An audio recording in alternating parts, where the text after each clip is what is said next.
cinch up those pants a little higher. I got a very tight skirt on because we have the amazing Jaleel White.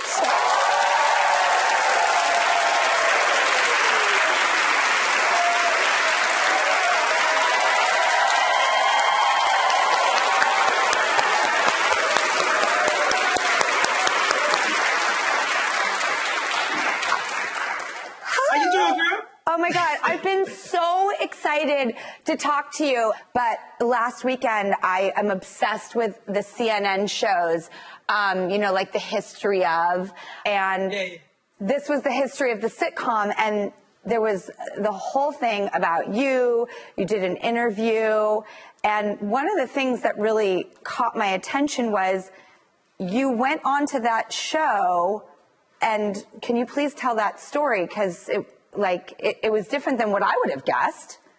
Yeah, no, listen. I got a different start than you, Drew. I got a different start. I was just a kid trying to make money to go to college, and I went on an audition. I had braces on my teeth. The audition was to play the nerd. Most of the people wanted to actually go out for the role of the cute guy that Laura wanted to go to the dance with, and it was just me and three other boys. And I really wanted this job because I wanted a Sega Genesis, and my parents would let me go to Toys R Us and get whatever I wanted if I got this job, and that's how it happened.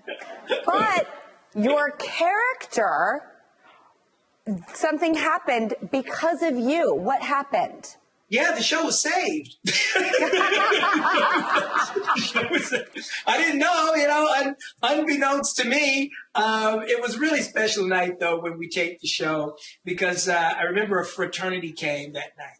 And I'll never forget these guys. I always wish I could find them and thank them, because they would chant, "We want the nerd," in all the scenes that I wasn't in during the live taping.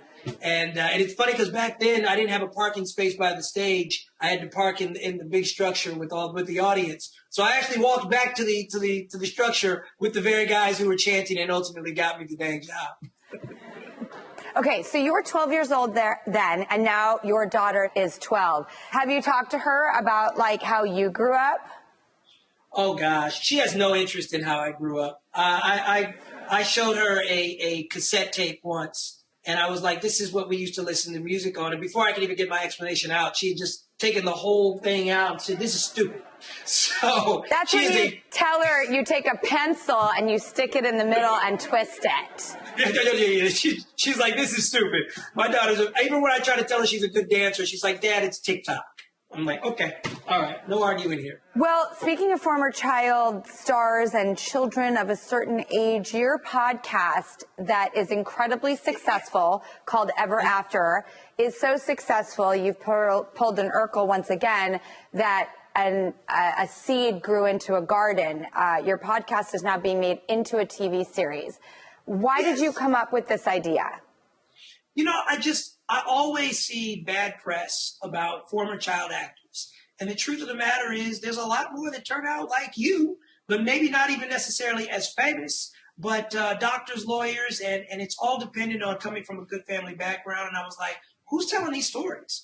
And I just started going through my own phone, really, and from people like Brian Austin Green to Seth Green to Maya Bialik, Melissa Joan Hart. I just started calling up my friends, Danica McKellar, and they were all like, "Yeah, Jay, we'll come on." So it made it an easy show for me to book during pandemic. I was literally going to my buddy's, with my producer's Airstream in the front of his house, and I'm doing the podcast, and it was positive, and it gave people a lot of insight into the reality of what it is to have been a child performer, and not necessarily the nasty headline that says, "Oh, you know, somebody got caught on drugs" or something like that. I mean, I definitely thank you for putting on a show like that, because it's true. Some of us made it out okay, and I really thank you for that, Jaleel. I really do. That's a huge compliment coming from you. Like, you were definitely one of my wish list guests, like way up at the top. I grew up watching you on movies like Firestarter, so I get to bring up your old stuff too. And that was like one of my favorite films as a kid. It was one of the first movies that you saw a kid carry. So I very much grew up watching you. First of all, I'm so honored, and I also love that your podcast is called Ever After, which is a film that I did that changed my life forever. And I have been such a fan of yours. That's why I was looking forward to talking to you, because I grew up with you, and I just think the world of you. And it's really nice to grow up with you. Oh, thank you.